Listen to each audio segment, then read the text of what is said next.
So, you want to start trading, but where do you even begin? It can feel pretty overwhelming, right? Well, today, we're going to cut through all that confusion. We're breaking down a clear, step-by-step roadmap that's built on 6 years of real, hard-won experience in the markets. All right, let's jump right in. Look, the person who laid out this plan has been through it all. 6 years of losing money, and learning a ton of lessons the hard way. The whole point here is to give you their exact playbook so you can hopefully cut your learning curve in half and skip a lot of those costly rookie mistakes. Here's how we're going to tackle this. First, we'll get the big picture, the entire roadmap. Then, we'll hit those first critical decisions, picking a market and getting the right tools. After that, we get to the good stuff, building and testing your actual strategy. And finally, we'll tie it all together so you can start your journey feeling confident and prepared. Okay, let's start with that big picture. This isn't just a random list of tips. This is about giving you an accelerated path. We're talking about condensing 6 years of trial and error into a straight line, helping you dodge all the detours that trap most new traders. Think about it for a second. What's the real difference between someone who succeeds in 3 years and someone who's still struggling after 6?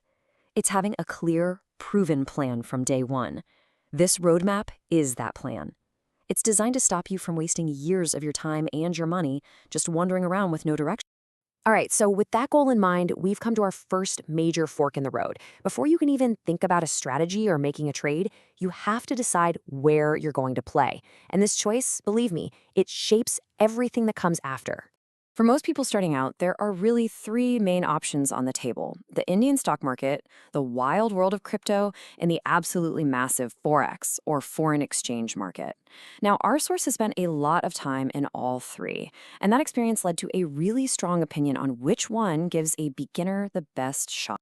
And when you put them side by side, the difference is pretty clear. The Indian market can be tough for a newcomer because the odds are kind of stacked against you, with high taxes and fees. Plus, and this is a big one, there's no leverage. Leverage is what lets you control a larger position with a smaller amount of cash. The Forex market, because it's global and decentralized, usually has lower costs and way more opportunity, creating a much more level playing field. This is the perfect way to think about it. If you open a restaurant in a tiny village, your number of potential customers is pretty limited, right? But if you open that same restaurant in a massive city like Mumbai, the sky's the limit. The Forex market is that huge city. It's global, it's packed with volume, and the potential for growth is just immense. So you've picked your market, let's say it's Forex. Now you need the right tools for the job. And this is not a small detail. Your broker and your trading platform are literally the gatekeepers of your money. They're what you'll use to protect your capital and actually execute your strategy. So, first up, your broker. What is a broker? Well, simply put, they're the middleman. You want to buy something, they connect you with a seller. You want to sell, they find you a buyer. They make the whole thing happen, and they're involved in every single trade you will ever make.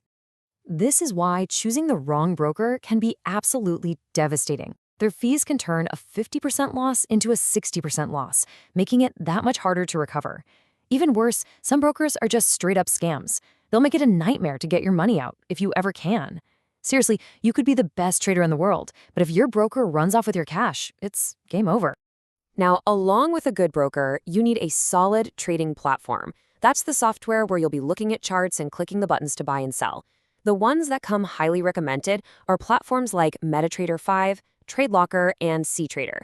They're well known in the Forex world for being reliable and pretty easy to get the hang of.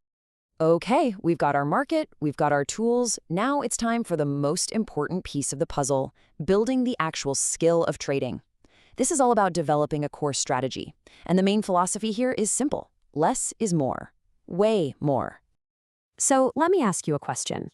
Once you've got the basics of risk management down, what's the one thing, the single most important concept that really moves the markets?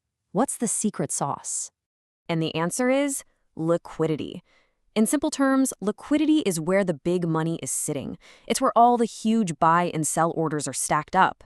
If you can learn to spot these areas, you can start to predict where the big players, the banks and institutions, are likely to push the price. Learning to read liquidity is like learning to read the market's mind. You know, a huge mistake beginners make is they try to learn 100 different indicators all at once. The reality is you just need a few core concepts. Focus on mastering liquidity, get really good with the basics like support and resistance, those key price levels where the market tends to turn, and trend lines. That's it. Just avoid the information overload. Being a master of a few powerful tools is so much better than knowing a little bit about everything. So you've taken those core ideas and you've built a strategy. Awesome. What's next? You might be itching to jump into the live market with real money, but hold on. There is a critical, absolutely non-negotiable step you have to take first. Welcome to the proving ground. This quote really says it all. I mean, you work hard for your money. To just throw it at the market with a strategy you've never even tested, it's just insane. You wouldn't get in a car and drive on the highway without ever taking a driving lesson, right? Same thing here. You have to test your strategy.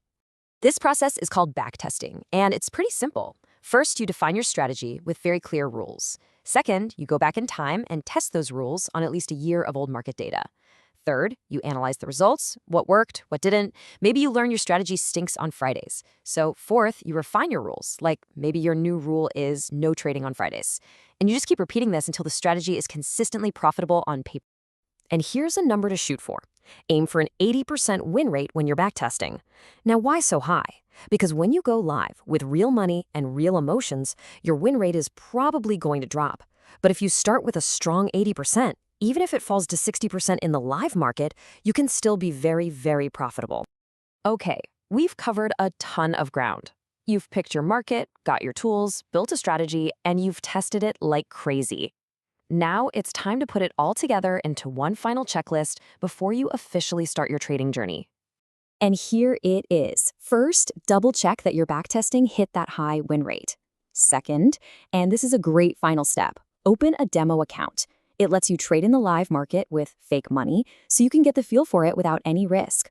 Once you're comfortable with that, and only then, it's time to open a live account and start for real. And that brings us to the end. You now have the complete roadmap, 6 years of experience boiled down into a clear, actionable plan. The only question left is, what's the first step you're going to take today? The journey starts now.